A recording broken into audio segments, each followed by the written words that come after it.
Welcome to Simple Logistics. Today I'm going to talk a little bit about the history of logistics. It's a subject that sometimes my students ask me in class. So how it started and how it was in the ancient world. I think a lot of you are curious about it also. So I made a small presentation about logistics in the Roman and in the Chinese empires. So the Roman Empire under Trajano and the Chinese Empire during the Han dynasty, they had pretty much the same size. So the Roman Empire overall had 2.5 million kilometers square. So that's huge. Most of Europe and a lot of North Africa and Middle East was under Roman control at the time. Logistics played a very important role in all of this. You cannot maintain an empire without good logistics. So the Romans started the city of Rome.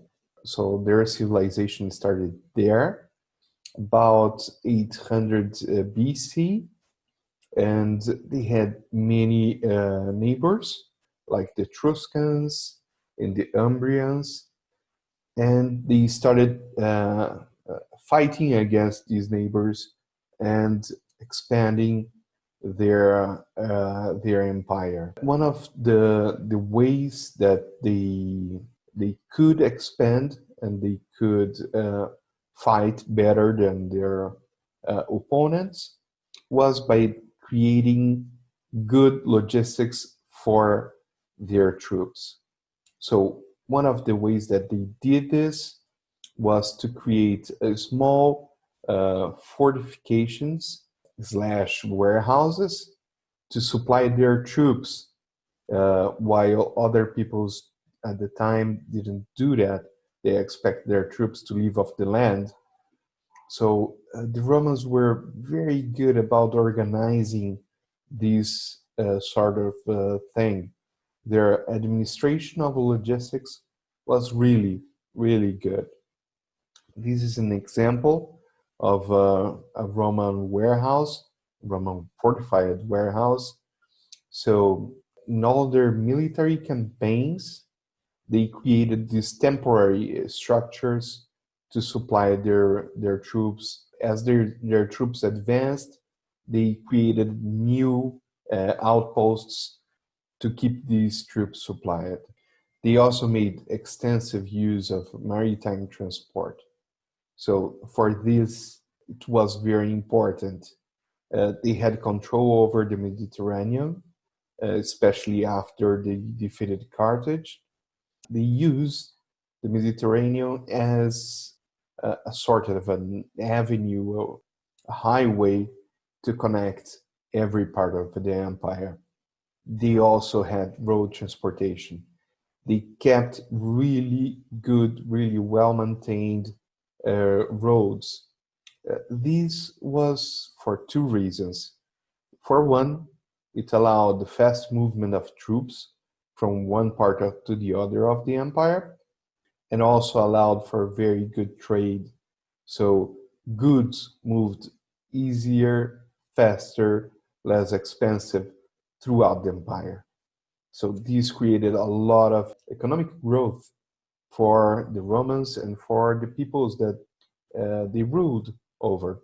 So this was one of the trademarks of the Roman Empire, the good roads that they built. This is an example. So they had pretty advanced equipment to use in these roads, and it was really something that was available for the people that worked in trade. So this mosaic, for example, was found in a in a merchant house. It shows the equipment, the garage that he had. We can see that this was used not only for the military, but also for the civilians, especially the merchants and the traders. This is a map of the Chinese Empire. You can see there is a corridor there, and they expanded west.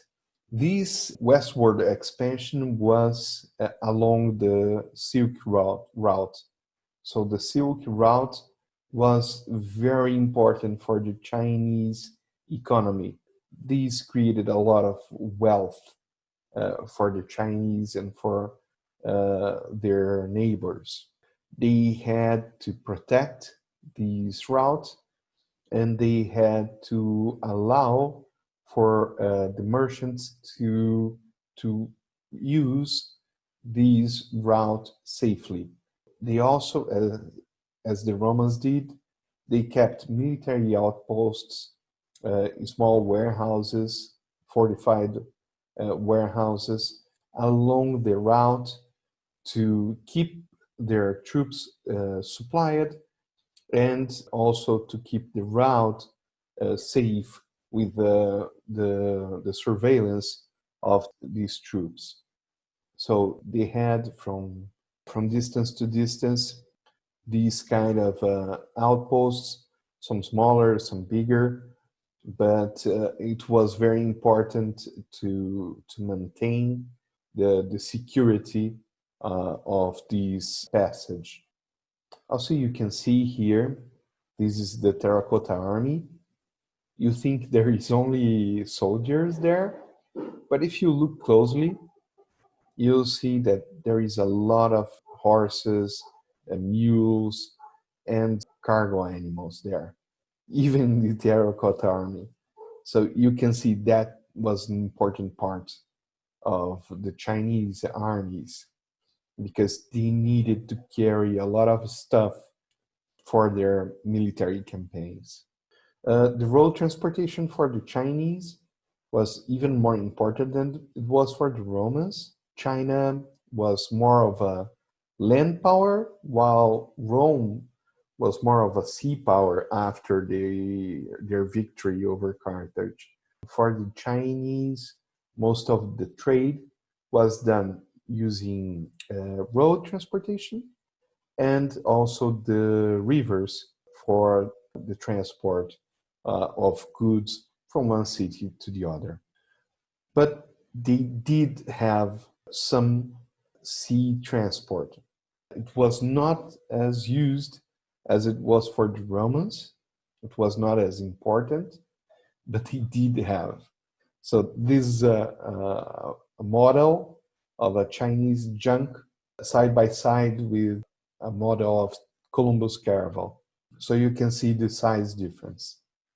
The Chinese junks were huge, huge. But as they were a very closed empire, they did not venture outside, they did not sail abroad very frequently. So probably they did that only for a small number of years, and they decided to pretty much close their society to foreign expansions, to explorations abroad. So they used these ships only for trade with neighboring countries. If you are interested in this kind of stuff, in this kind of conversation, then you can also read these books. I recommend very much. It will probably broaden your vision and your understanding of the ancient civilizations. Okay, so this was all that I had for today. Please keep visiting our channel. I'm going to post here new material. Please leave your comments and your feedback. I'll respond your questions or make new videos about the subjects that you guys suggest here. Okay, thank you very much. Bye.